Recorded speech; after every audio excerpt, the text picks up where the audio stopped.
Fala, jovem, tudo bem, meus queridos? Bom, se você está aqui vendo esse vídeo, é porque você quer participar aí do desafio Descubra a Palavra Secreta.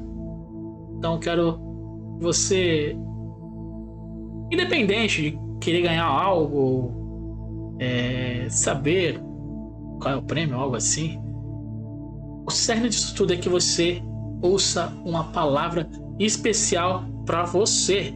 É para você essa palavra aqui. É especial para você. Então, por favor, pega sua Bíblia.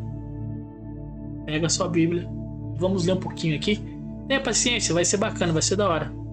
Uma palavra de Deus para a sua vida, jovem. Ó, mas só, se você quer acompanhar aí, ó, por favor, pro tio aí. Curte aí, pô. Curte aí, dá um comenta aí. Beleza?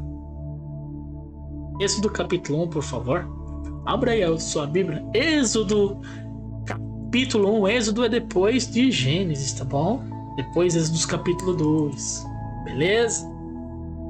Vamos dar uma meditada aqui. Vamos extrair algumas lições. E eu vou falar a palavra secreta aí no decorrer da pregação. Não vou dizer se é no final ou no meio, mas vou dizer. Tá bom? Êxodo. Vamos lá. Capítulo 1, verso 12. Depois o capítulo 2, do 1 ao 6. Beleza? Segundo livro do Pentateuco. Vocês sabem o que é Pentateuco que eu ensinei na EBD. Beleza? Vamos lá. Mas quanto mais os egípcios afligiam o povo de Israel, tantos mais esses se multiplicavam e espalhavam, de maneira que os egípcios se inquietavam por causa dos filhos de Israel. Capítulo 2. Foi-se um homem da casa de Levi, casou-se com uma filha de Levi. A mulher concebeu e deu luz a um filho. Vendo que ele era formoso, escondeu 3 meses. Não podendo ele, porém, esconder por mais tempo, tomou um cesto de junco, revestiu de betume e piche, então pôs nele o menino e largou entre os juncos na beira do rio. Sua irmã postou-se de longe para saber o que havia de acontecer. A filha de Faraó desceu para se lavar no rio, e suas donzelas passeavam pela beira do rio. Ela viu o cesto no meio dos juncos e enviou a sua criada e o tomou. Abrindo, ouviu o menino e ele chorava. E ela teve compaixão dele e disse: Este é menino dos hebreus. Amém, amém, amém. Vocês sabem de quem isso aqui tá falando, né? Quem é esse menininho no cesto aí, né? Vocês estão ligados, né? Moisés. Jovens, meus queridos, bênçãos de Cristo. O livro do Êxodo é o livro da fuga. Êxodo, fuga, escape. É isso que significa Êxodo. Vai nos mostrar a história de uma nação. Para ser mais exato, o livro do Êxodo ele é tão somente uma continuação do livro do Gênesis, tá?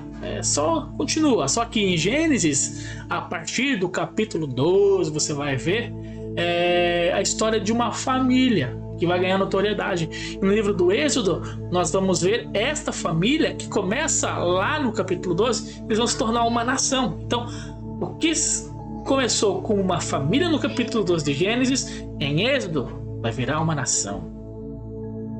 Ok?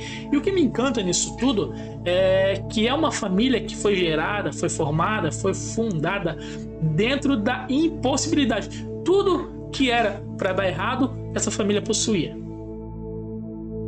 É uma família que sempre foi alvo constante do sobrenatural por parte de Deus. Deus sempre providenciou escape e milagre para essa família. Essa família começa com o patriarca Abraão. Você conhece? Lá o pai do Isaac. Abraão recebe o seu chamado aos 75 anos. Menino, 75 anos de idade, Deus chama ele. Vamos lá, tem obra para se fazer, bora. Garotão. E ele vai aguardar nada mais, nada menos do que 25 anos para que a promessa de Deus se cumpra na sua vida. A sua esposa, além de ser idosa, também era estéril. e com 90 anos de idade, ó, estéril e com somente 90 anos de idade, uma moça, né, idosa, ela gera em seu ventre e dá à luz a um filho, um menino, cujo nome é Isaac. Isaac, quando ele tem 40 anos de idade, vai se casar com Rebeca, e para surpresa dele, Rebeca também é estéril, né? Mas Deus também abre a madre de Rebeca, e Rebeca vai gerar 2 meninos no seu ventre. Quem são eles? Esaú e Jacó. Ou seja, Jacó era neto de Abraão. Abraão era pai de Isaac. Isaac era pai de Esaú e Jacó. Beleza? Compreenda aí.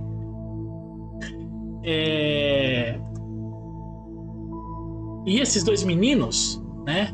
Esses gêmeos, Jacó, por sua vez, vai trabalhar 14 anos da sua vida por uma mulher cujo nome é Raquel. E quando ele casa com Raquel, ele acaba descobrindo que ela também é estéril. Mas Deus, por sua infinita graça e misericórdia, também abre a madre de Raquel. E ela gera 2 filhos, José e Benjamim. Jacó, ao longo da sua história, ele vai ter 12 filhos. 2 com Raquel, a mulher que ele tanto amava. E olhando para a história dessa família, tudo isso, né?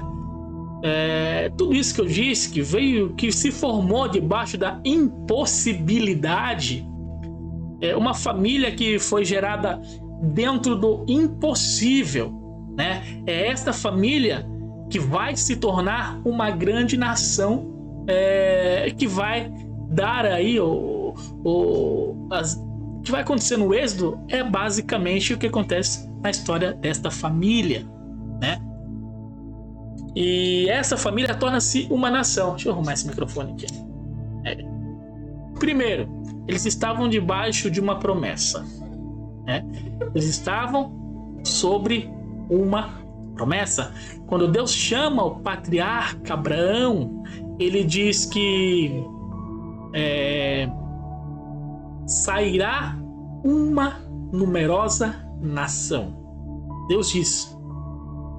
E dos 12 filhos que Jacó tem, José é o filho que ele tem, assim, é o primogênito que ele tem com a mulher que ele mais amava, que é Raquel, né?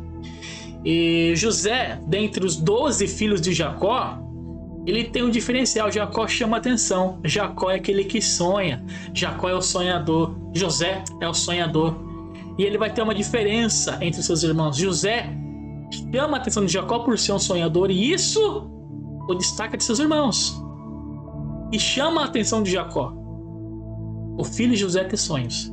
Eu aprendo que todo sonhador, Deus sempre vai arrumar um lugar especial para ele na história. Jovem, você tem sonho?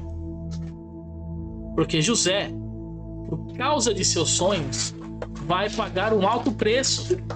Alguém já disse lá fora que sonhar não custa nada. Sonhar pode até não custar nada, mas realizar o sonho, aí, jovem, tem um preço altíssimo. E qual foi o preço que José pagou pelos seus sonhos? Um dia, na hora do jantar, na mesa, em família, o seu pai concede a ele uma oportunidade. Fala aí, José, conta pra nós como foi seu dia, o que você fez hoje, como que passou seu dia? Ele fala: pai, tive 2 sonhos cabuloso. Primeiro, sonhei que o sol, a lua, 11 estrelas se curvavam diante de mim. Sonhei que eu estava no campo apanhando trigo e os 11 peixes de trigo dos meus irmãos se dobravam diante do meu. E quando José conta esse sonho, de imediato, na hora, a ira se acende no coração de seus irmãos. E não há mais paz entre José e entre os seus irmãos. E eu aprendo aqui, isso aí em Gênesis 37, né? Que nem todo mundo está preparado para ouvir o que Deus vai fazer na minha e na tua vida. Nem todos estão preparados para ouvir e ver o que Deus vai fazer na nossa vida. E o preço que José paga por causa desse sonho, o fundo de uma cisterna rota. Cisterna rota é aquela cisterna que não junta água, não gera água, ela apenas junta água, ela só recebe água. Quando vem o verão, ela está seca, quando passa a época das chuvas. Seus irmãos jogam José no fundo de uma cisterna desta. E se Judá não entra no negócio, José teria morrido pelas mãos de seus próprios irmãos. E aí vem uma caravana ismaelita. Eles estão passando em direção ao Egito e aí alguém tem uma ideia. Vamos vender ele. Vamos vender José. Vamos ver o que acontece. Vamos vender nosso irmão. Então eles vendem José por 20 peças de prata. José é mandado ao Egito. E a ideia dos irmãos é nunca mais ver a face dele. Mas em Isaías vai dizer que os caminhos do Senhor são mais elevados do que os nossos caminhos. Mandando ele para o Egito, eles pensavam que estariam colocando um ponto final na história de José, mas não sabiam que eles só iam estar ajudando o projeto de Deus a se cumprir na vida de José, porque o mal que eles queriam para José foi o bem que fizeram para ele. Ei, para você também é assim, jovem. Para você também é assim. Nós servimos um Deus que transforma maldição em bênção, aquilo que é mal em bom. Você está entendendo? Pegaram José, um moço de 17 anos, e venderam para o Egito. E foi feito um leilão e ele foi arrematado como escravo. Um homem chamado Potifar comprou José. E quando José bota os pés na casa de Potifar, escute, a casa de Potifar começa a prosperar, porque jovem fiel é assim, aonde ele coloca os pés, a bênção de Deus acompanha ele. E ali ele enfrenta uma tribulação terrível, porque a mulher de Potifar, toda elegante, mulher dele, mulher de estadista, né? Vendo José, aquele jovem bem cuidado, hebreu, de linhagem, ela se interessa por José. E ela tenta seduzir José de qualquer maneira, ela tenta diversas artimanhas e técnicas para tentar seduzir José para que ele caísse com ela. Mas José temia o nome do Senhor. Largou a capa da mão dela e saiu correndo. Após isso, vem calúnia e José vai parar no calabouço, no cativeiro, preso. E lá no cativeiro, mais uma vez, os sonhos vão envolver a vida de José, porque uma vez sonhador, os sonhos vão te acompanhar para o resto da sua vida, seja em qualquer circunstância. Só que agora José está preso, junto com um padeiro e junto com um copeiro. Pensa, José está preso junto com mais duas pessoas, um padeiro e um copeiro. E agora José vai começar a tratar dos sonhos desses homens. José tinha os seus próprios sonhos, mas agora José ia ajudar o copeiro e o padeiro a entender os sonhos deles. E ali José interpreta o sonho daqueles homens e acontece literalmente como ele disse. Copeiro fica vivo, vai voltar para junto de Faraó para trabalhar com o rei. José olha para ele e diz: olha, já que eu te ajudei, interpretei o teu sonho, lembra-te de mim quando você chegar diante do Faraó. 2 homens disseram isso na Bíblia. lembra-te de mim. Um foi José, que disse para o copeiro, lembra-te de mim. Levou 2 anos para o copeiro lembrar dele. O outro foi o ladrão, que estava lá na cruz e disse para Jesus, lembra-te de mim, Jesus. Jesus disse, ainda hoje estarás comigo no paraíso. Vou melhorar para você, jovem. Quando você pega a sua expectativa e deposita no homem, você pode até ficar frustrado e você vai ficar frustrado. Mas quando você pega a sua expectativa e deposita inteiramente em Cristo Jesus, você nunca vai se decepcionar. Você nunca vai ficar frustrado. Alguém pode te esquecer, mas o seu nome está gravado na palma da mão dele. Glória a Deus. Se por causa de sonhos José foi lançado no cativeiro, é por causa de sonho que ele vai sair do cativeiro. Eu vou começar a ministrar de fato já. Se é por causa de sonho que José está no cativeiro, é por causa de sonho que Deus vai tirar ele do cativeiro. Sabe por quê? Porque a balança de Deus não é justa. Os sonhos vão alcançar José mais uma vez. Só que agora, mais uma vez, não é dele o sonho. Deus vai dar um sonho lá para a prateleira de cima. Sabe quem vai sonhar? Faraó. Faraó vai ter 2 sonhos. E olha como que Deus faz. Deus vai dar sonhos para terceiros só para realizar os sonhos que ele deu para José. Glória a Deus. Está entendendo essa palavra, menina? Para realizar o sonho de José, Deus dá sonho para outros. Vou melhorar para você. Escute. Deus vai dar sonhos para alguém só para realizar os seus sonhos. Se você for um jovem fiel e temente a Deus.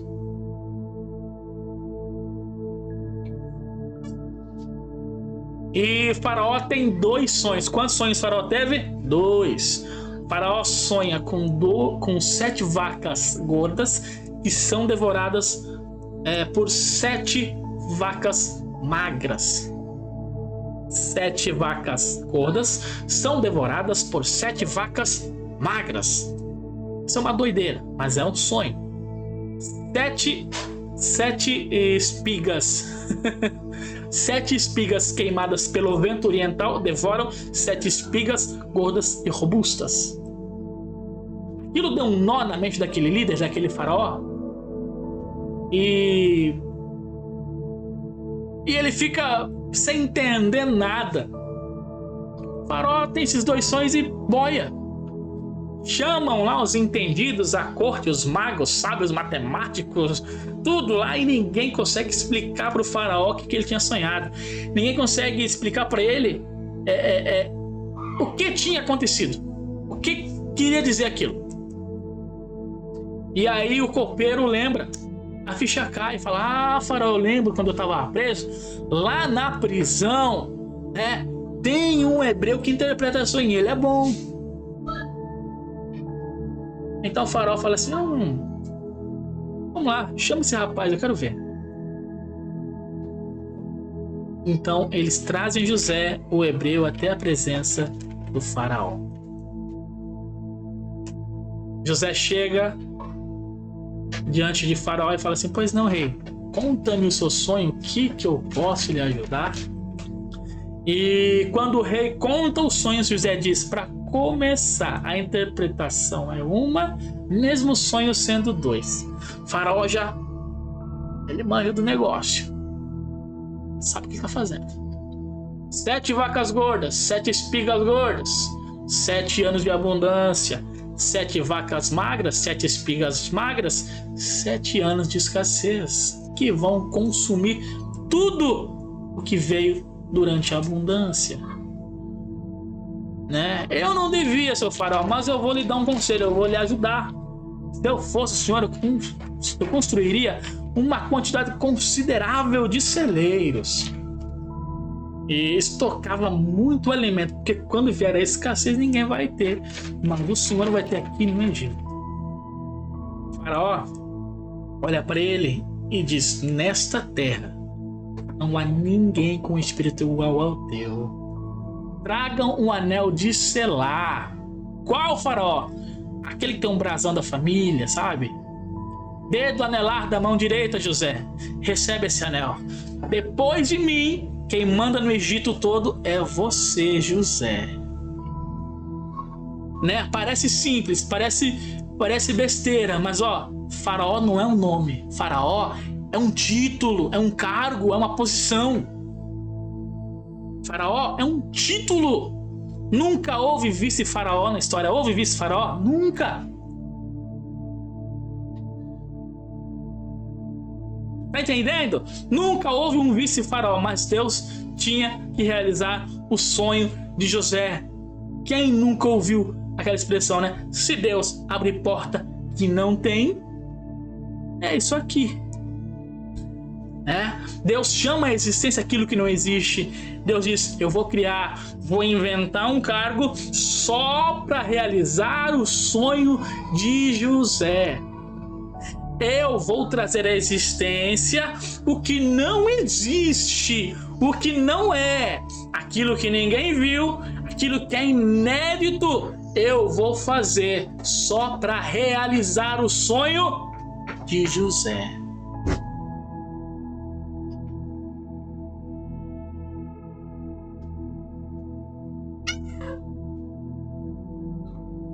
Tá entendendo, jovem? José agora ele está sendo honrado dentro do Egito. A escassez chegou em Canaã, na casa daqueles que venderam José, na casa dos seus irmãos, dos seus pais. Eles estão no veneno. As vacas magras chegaram lá. Os irmãos de José não têm onde buscar alimentos. Tem um lugar que eles podem ir buscar alimento.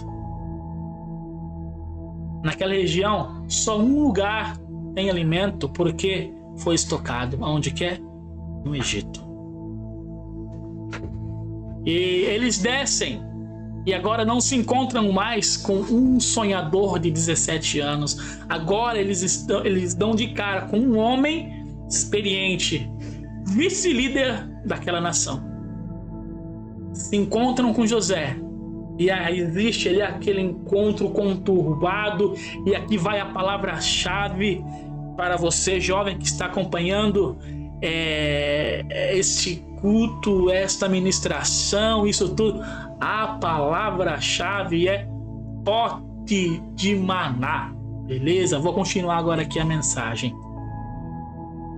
E ali há aquele encontro conturbado. Ele quer ver Benjamim, quer ver o seu pai, né? E por fim levam o velho Jacó, com 147 anos de idade, só para ver José.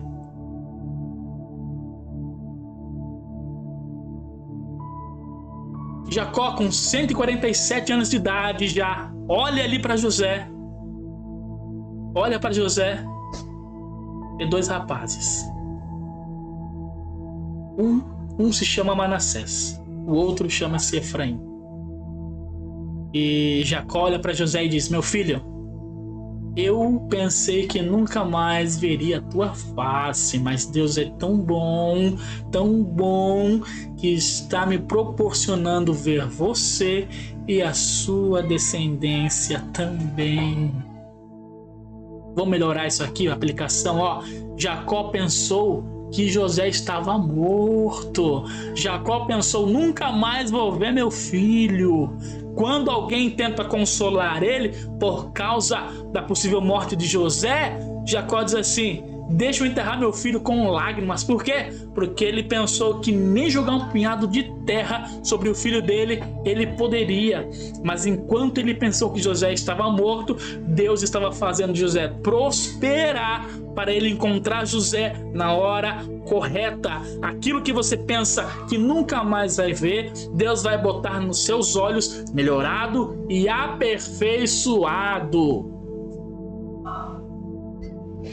Aí José vê a necessidade da sua casa, da sua família, dos seus, e José vê que em Canaã ele descobre que a escassez chegou. Aí ele quer abençoar a família, porque José é cristão, ele é crente, irmão, ele não é vingativo.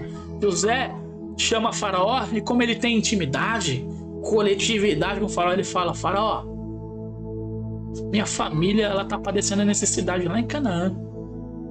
Consegue um pedaço da terra do Egito para que eles possam morar. Aí Faraó fala: mas lógico, como não? Depois do galho que você me quebrou, não tem como negar um pedido simples desse. E gratidão é um sentimento que você tem que levar pro resto da sua vida. E Faraó fala: ó, José, faz o seguinte, vamos lá, vai lá no Baixo Egito, porque o Egito ele era dividido em duas partes, Alto Egito e Baixo Egito. No Alto Egito estava a capital, no Baixo Egito era a periferia ali, literalmente a Baixada, a Baixada egípcia, Praia Grande, Caraguá, enfim. Tô brincando. Por ali, irmãos. Aí pra cima lá, São Sebastião, essas coisas é o Alto Egito, mas tudo bem. Baixo Egito. José, pega a sua família e leva pra Baixada, pra Praia Grande. Leva os hebreus lá pra Baixada. Lá no Baixo Egito tem uma cidade chamada Gozan. Leva a tua família pra lá, porque aquela terra ela é boa. Verso 5 do capítulo 1 do Êxodo: 70 pessoas da família de Israel, da família de Jacó, descem para o Egito, para a terra de Goz. Quantas pessoas eu falei? 70 pessoas. Entre o verso 5 do capítulo 1 e o verso 10 a seguir, existem 400 anos de história embutido. E José morre. O faraó que conheceu a história de José também morre.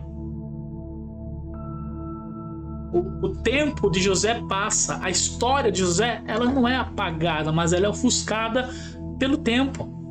Vários faraós vão se levantando durante o tempo, e isso é natural. 400 anos depois daqueles 70, não são mais 70, são 600 mil homens, fora mulheres, fora as crianças. 3 milhões de hebreus no Egito. Faraó um dia faz um censo e alguém diz: Faraó, há em nosso meio um povo que é muito maior e mais forte do que nós. Se eles se levantarem contra nós em uma guerra, facilmente vamos perder essa guerra. Aí Faraó diz: puxa, então precisamos parar o crescimento deles.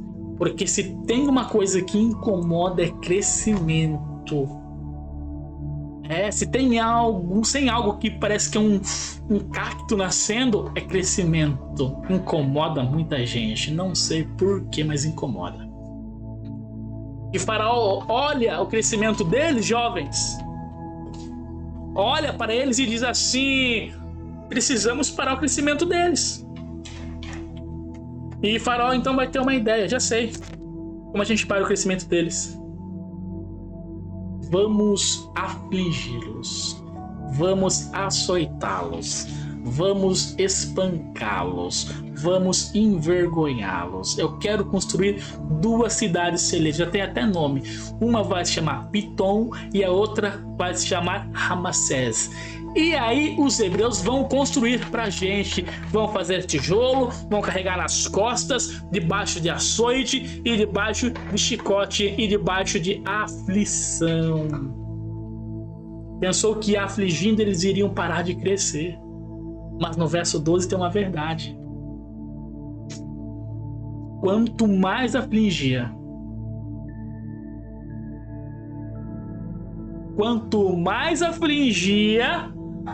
quanto mais batia, quanto mais chicoteava, quanto mais açoitava, quanto mais judiava, quanto mais difamava, quanto mais caluniava, quanto mais levantava fofoca, quanto mais afligia, mais eles cresciam.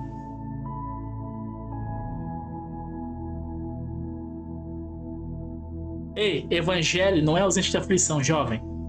É a certeza de crescer no meio dela. Segunda palavra que eu vou deixar aqui para vocês.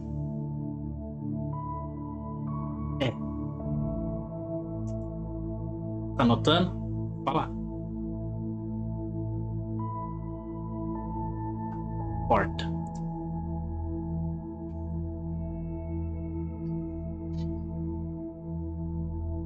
Sempre que a Bíblia fala de Faraó e do mundo, fala de Satanás e do sistema mundano. Sempre que fala de Faraó, fala de Satanás e sistema mundano. E muitas das vezes nós não entendemos porque a aflição bate em nossa porta. Tem vezes que nós não entendemos por que somos perseguidos, por que certas coisas acontecem. Eu quero deixar uma palavra para você, estou encerrando essa primeira parte, ela é profética. Essa aflição tem propósito. Qual é o propósito dela? Te fazer crescer um pouco mais. Você ainda não entendeu. Alguém se levantou contra você, jovem, para poder te afligir, para poder te derrubar, para poder te envergonhar? É sinal que haverá um crescimento extraordinário na tua vida. Tá bom? Recebe essa palavra. É só a primeira parte.